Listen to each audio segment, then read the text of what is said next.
प्रिय परमेश्वर के बच्चों, उत्पत्ति नाम ये पुस्तक पंच ग्रंथ मूसा लिखे पुस्तकों में पहला है। वास्तविक में मूसा निर्गमन पुस्तक को पहले लिखा, उसके बाद उत्पत्ति लिखा। ईसा पूर्व 1450-1500 साल के बीच उत्पत्ति पुस्तक को मूसा ने लिखा है। उत्पत्ति पुस्तक को ग्रीक भाषा में जेनेसिस बुलाया जाता है। इब्री भाषा में बेरिशिश बुलाया जाता है। मूसा इनका लेखक है। ईसा पूर्व 1450-1500 के बीच में पुस्तक मोयाब मैदान के पास इज़राइल लोगों के निवास समय में लिखा गया है। इस पुस्तक में 50 अध्याय 1533 वचन हमें देख सकते हैं। 50 अध्याय 1533 वचन, इन 50 अध्यायों का सारांश मैं आपको बताऊंगा। यही इस पुस्तक का विवरण रहेगा। उत्पत्ति पुस्तक it is the book of beginning करके कहा गया। इसे प्रारंभों का पुस्तक करके हम बोल सकते हैं।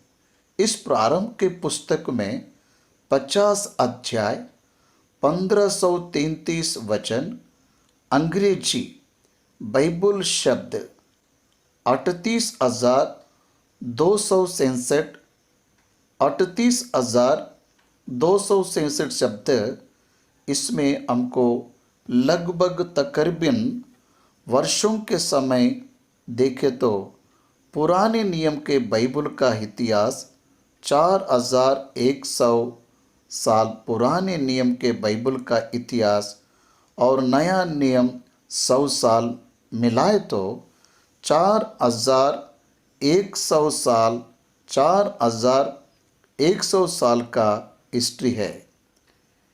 इन 4100 साल की हिस्ट्री में 2286 साल इस उत्पत्ति में हमको दिखता है। उसके बाद 1814 साल बाकी 65 पुस्तकों में दिखता है। ध्यान से सुनो, 4100 साल का इतिहास जेनेसिस टू रेवलेशन 4100 ईयर्स। उसमें जेनेसिस टू रेवलेशन में जेनेसिस नाम पहली एक पुस्तक में ही हमको 2286 साल का इतिहास दिखता है। यानी यूसुफ समय तक ही 2286 साल। It is nothing but more than half of the years. आधे से ज़्यादा इतिहास पहली पुस्तक में लिखा गया है। निर्गमन से लेकर प्रकाशित वाक्य तक के समय में 18,000 14,000 साल हमें देख सकते हैं। 2000 साल, ध्यान से सुने, 2000 साल पहले ही 11 अध्यायों में बीत गया दिखाया गया। 2036 सालों में 2000 साल पहले के 11 अध्याय लिखे गए थे। इन 2000 सालों में आदम से लेकर अब्राहम तक 20 जनरेशन्स 20 वंशावलियाँ बताए गए हैं। ध्यान से सुनो, 20 generations from Adam to Abraham. ये 2 डिविजन्स, आदम से नूह तक 10 पीढ़ी, नूह से अब्राहम तक 10 पीढ़ी, 20 जनरेशन्स 2000 ईयर्स हमको 11 अध्यायों में दिखता है। इस नूह तक के पीढ़ी के बारे में 5वें अध्याय में उत्पत्ति में देख सकते हैं। आदम का पुत्र शेत, शेत के बाद एनोश, उसके बाद केनान, उसके बाद महलल, उसके बाद येरोद, उसके बाद हानोक, बाद में मतुशेला, बाद में लेमेक, 10वां Noah. 10 generations up to Noah from Adam। नूह के पुत्रों में शेम, हाम, येपेत में शेम के वंश से यहोवा अब्राम को बुलाया। शेम से लेकर अब्राहम तक 10 पीढ़ियाँ। शेम पहला अपेक्षित, दूसरा सेला, तीसरा एबेर, चौथा पोलेग, 5वां रू, 6वां सरुग, 7वां नाहोर, 8वां तेरा, 9वां Abraham, 10वां। 10 plus 10, 20 generations from Adam to Abraham, 2286 years, 2286 साल हमको इस इतिहास में दिखता है। इसीलिए हमको दिया गया इतिहास 2286 सालों में हमको 2000 साल अब्राहम तक ही दिखता है। बाकी 286 साल यूसुफ के समय तक दिखता है। इस तरह हम इतिहास के समय का गणन किए तो जेनेसिस एंडिंग तक ही 2286 साल, इसमें हमको समाप्ति अंत दिखता है। बाकी सालों में 18,014 साल बाइबल देखे तो इसका विवरण हम निर्गमन की पुस्तक में देख सकते हैं। अब उत्पत्ति की 50 अध्यायों में क्या है? क्या आरंभ हुआ? एक जीवन आरंभ हुआ, उजियाला का आरंभ हुआ, सृष्टि का आरंभ हुआ, मनुष्य का आरंभ हुआ, सब्बात दिन का आरंभ हुआ। वास्तविक में सब्बात दिन निर्गमन की पुस्तक में प्रारंभ होता है। सब्बात पर मूसा जब लिखना शुरू किया, 7वें दिन को सब्बात दिन के रूप में पालन करते थे, ऐसा लिखा है। पर वो निर्गमन पुस्तक में यहोवा ने दिए 10 आज्ञाओं में चौथे आज्ञा के रूप में उनको दिया गया है या लिखा है। बाद में स्त्री पुरुष का निर्माण, उसी तरह उनका विवाह का प्रारंभ, ये सब विवाह का प्रारंभ उत्पत्ति में है। विवाह के बाद पाप का प्रारंभ, मृत्यु, शारीर की मृत्यु का प्रारंभ, आत्मिक मृत्यु का प्रारंभ, परिवारों का प्रारंभ, विमोचन का प्रारंभ, भविष्यवाणी, भाषाओं, बलि, ये सब प्रारंभ हुआ। हम देखते हैं ये सब प्रारंभ है उत्पत्ति के पहले अध्याय में। उत्पत्ति के पहले अध्याय में देशों का प्रारंभ, भाषाओं का प्रारंभ, जातियों का प्रारंभ, युद्धों का प्रारंभ, पापों का प्रारंभ, समस्त विधियों का प्रारंभ के बारे में लिखा है। इसलिए इसे जेनेसिस बिगिनिंग्स ऐसा कहा है। इसमें हमको कवर होने वाले विषय सृष्टि कवर हो रहा है। पहला अध्याय, दूसरा अध्याय में सृष्टि किस तरह 6 दिन में बनाया, परमेश्वर 7वें दिन को किस तरह विश्रांति लिया, हमें पहली और दूसरी अध्याय में विवरण दिया है। हमें विवरण दिया गया है। पहले अध्याय में ही सृष्टि बनाना समाप्त हुआ।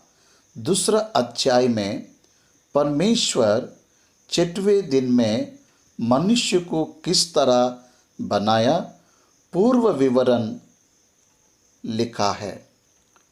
इब्री ग्रंथकर्ता के लोग पहले इतिहास का समाचार देकर उसके बाद वो इतिहास कैसे हुआ लिखते हैं।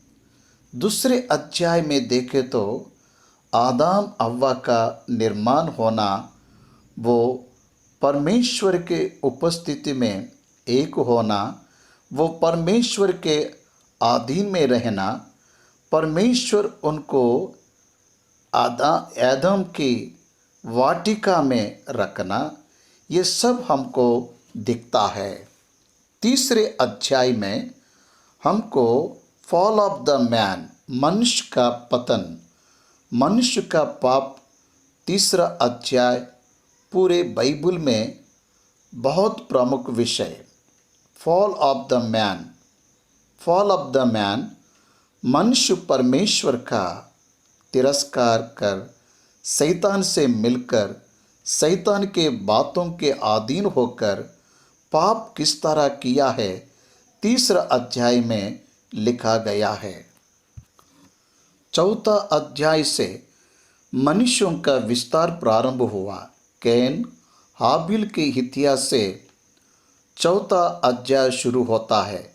उसके बाद कैन को परमेश्वर पृथ्वी पर भटकने वाला कैसे किया, हाबिल का कैन हाथों हत्या करने के बाद का संदर्भ लिखा है। उसके बाद परमेश्वर को पृथ्वी पर भटकने वाला बनाने के बाद हाबिल मृत्यु के परमेश्वर ने कैन को पृथ्वी पर भटकाने वाला बनाने के बाद हाबिल मृत्यु के पश्चात हाबिल के बदले परमेश्वर शेत को संतान के रूप में आदम को दिया। 5वें अध्याय में आदम की संतान किस तरह विस्तार होता हुआ आया लिखता है।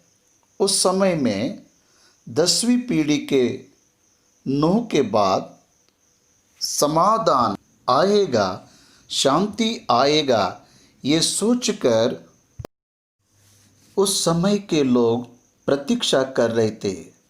उस समय के 10 पीढ़ी के लोगों का जीवन काल आप देखें तो बहुत ज़्यादा आश्चर्य दिखेगा।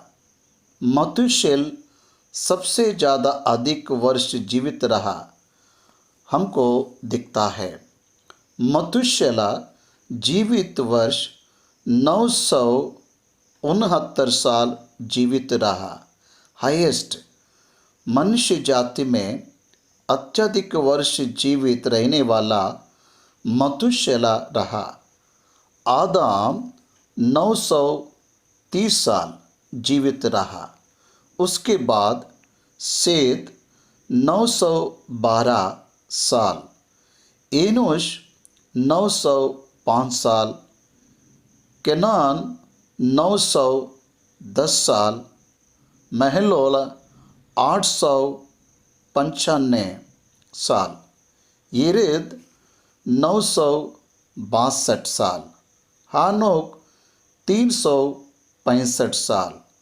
चलते हुए चले जाना, ऐसे ही उसके बाद 9 इस तरह हम देखें तो अधिक लंबी आयु वाले जीवित रहें। अधिक ही लंबी आयु वाले जीवित थे। उनके जीवन काल को हम देखें तो आश्चर्य लगता है। परमेश्वर उनको उतना आयु काल दिए। नूह के बाद लाइफ रिस्ट्रिक्ट हुआ। इतना आयु परमेश्वर नहीं दिए। मैक्सिमम 120 ईयर्स उनके लाइफ को नियंत्रित करते हुए आए हैं।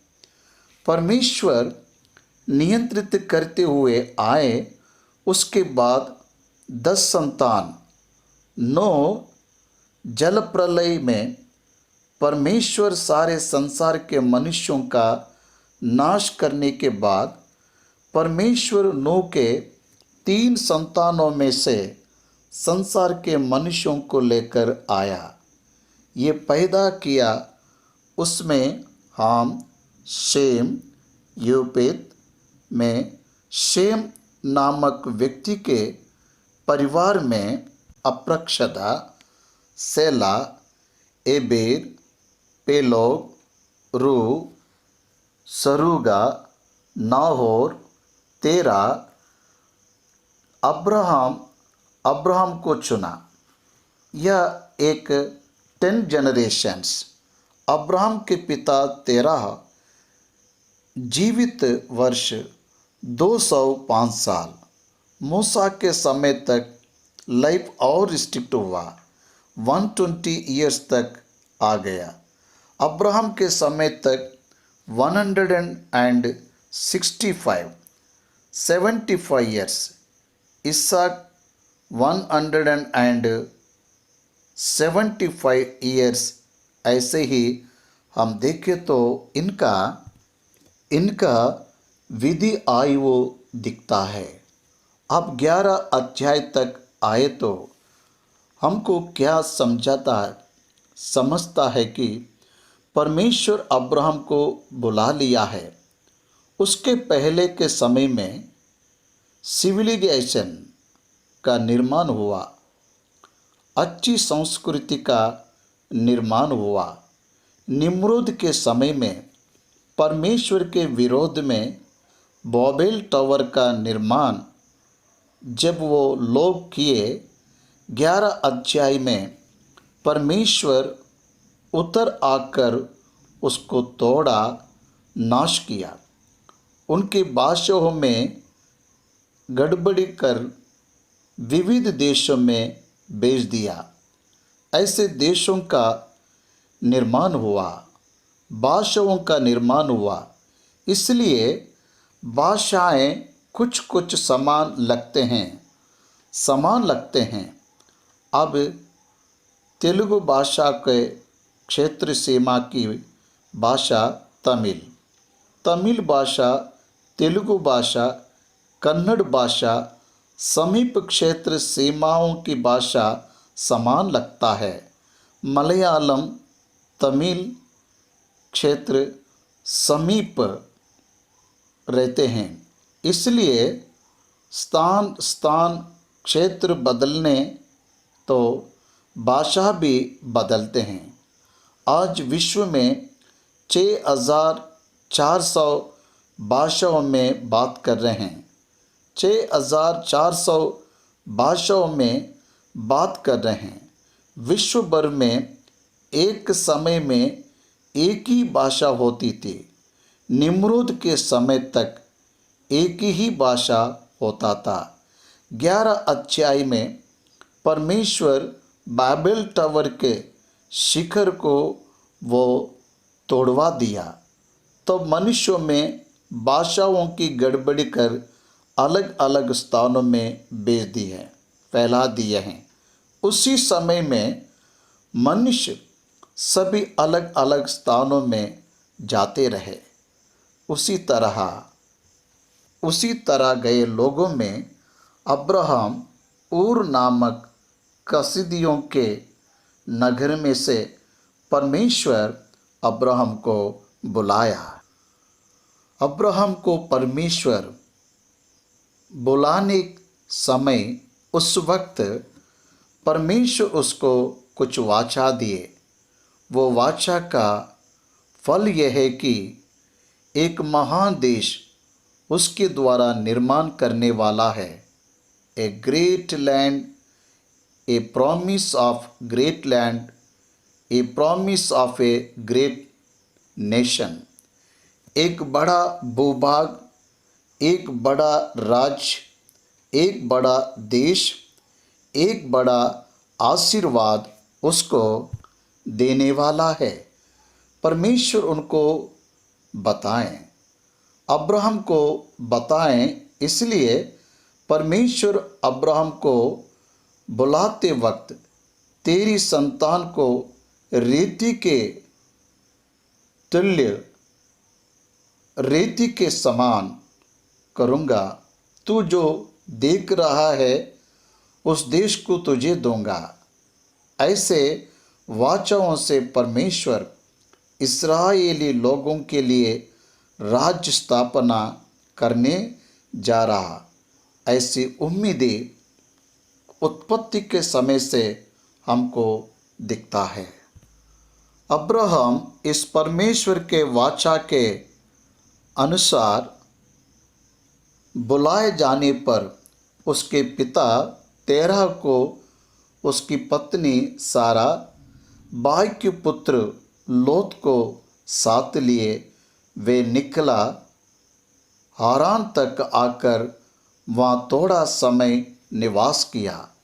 वहाँ तेरह अब्राहम के पिता की मृत्यु हुई। उसके बाद अब्राहम निकलकर कनान देश पहुंचा। अब्राहम कनान देश को आते समय 75 साल का था। परमेश्वर उत्पत्ति 12 अध्याय में परमेश्वर उसको एक आशीर्वाद देते हैं।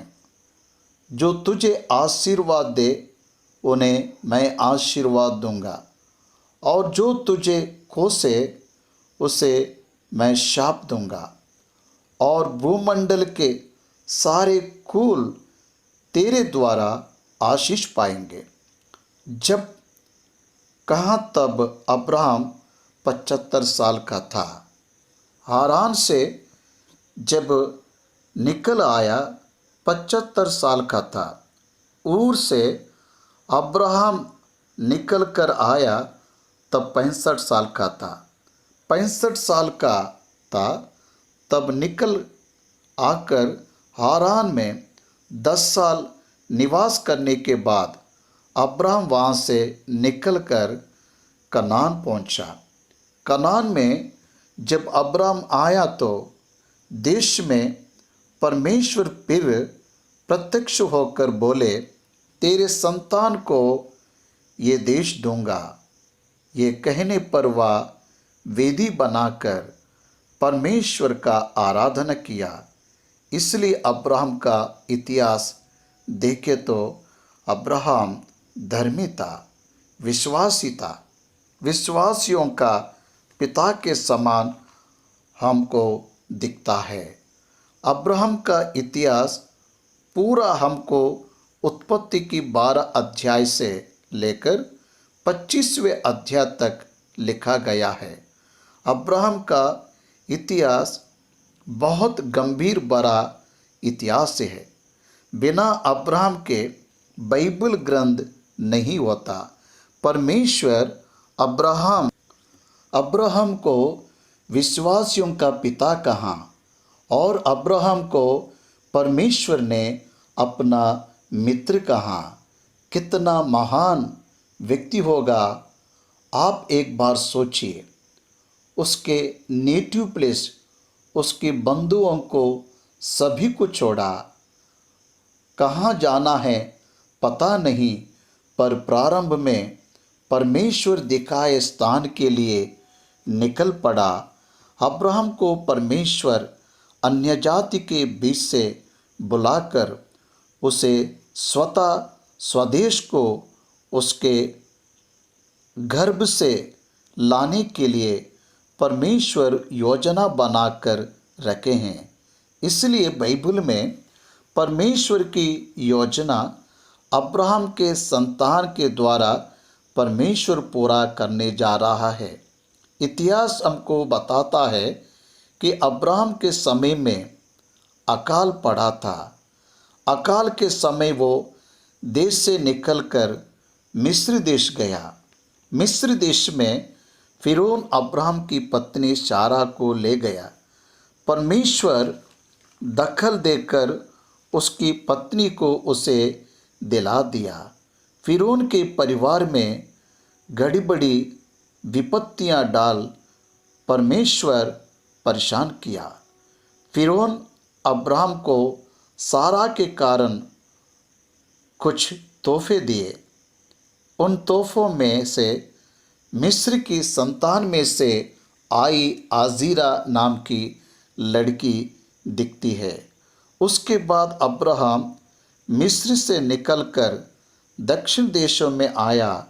जब आया उस समय बहुत धनवान था। वो सफ़र करते हुए बेतेल और एक के बीच अपने तंबुओं को खड़ा किया, वेदी बनाकर परमेश्वर के नाम से प्रार्थना किया।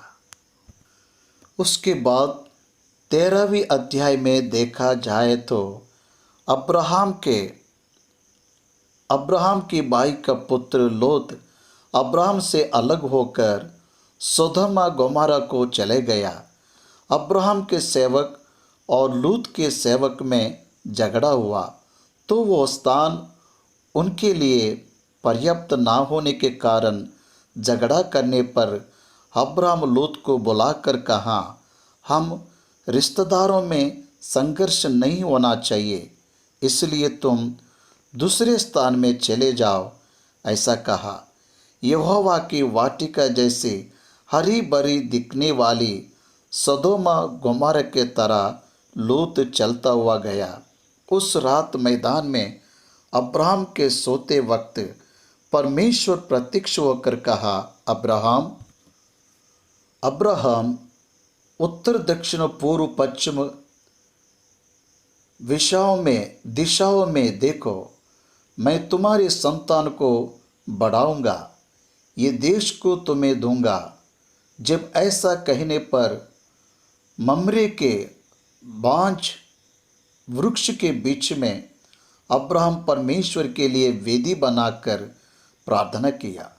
अब 14 अध्याय में हमको अब्राहम के भाई के पुत्र लूत को बंदी बनाए जाने पर अब्राहम उसके 311 सेवकों को लेकर उन राज्यों पर विजय पाकर लूत और उनके परिवार को छुड़ाकर लेकर आया।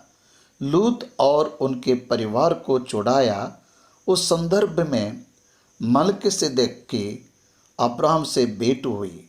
अब्राहम इतना स्वाभिमानी था कि सदोम के राजा एक ग्रेट ऑफर दिया, स्वामी, आप हमें और हमारे बच्चों को छुड़ा लिया, इसलिए हमारे बच्चों को छोड़ हमारा पूरा पैसा ले लो। अब्राहम ने कहा, तुमसे मैं एक सूत भी नहीं लूँगा, क्योंकि तुम मुझे तुम्हारे कारण धनवान हुआ भविष्य में ना कहे। तुम्हारे कारण मैं धनवान हुआ ऐसा कह ना सके। तुम बोले तो भी नहीं लूँगा। बाकी सेवकों में धन बांट दो। ऐसा कहकर वो अपनी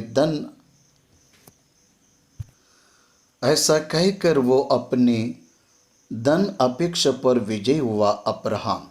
उसके बाद परमेश्वर अब्राहम को वचन के रूप में प्रत्यक्ष हुआ। 15वां अध्याय में देखते हैं कि मैं ही तुम्हारा परमेश्वर हूँ, मैं ही यहोवा हूँ। तुम इसे अपना लोगे, ये देश तुम्हारा होगा, तेरे संतान का होगा। जब कहा तब परमेश्वर उसको विशेष दर्शन के लिए बलि देने को कहा। वो बलि देने के बाद परमेश्वर अब्राहम को प्रत्यक्ष होकर अब्राहम की संतान 400 साल परदेश में रहना होगा। इसहाक के जन्म से पहले ही परमेश्वर अब्राहम पर अपनी योजना प्रकट किए।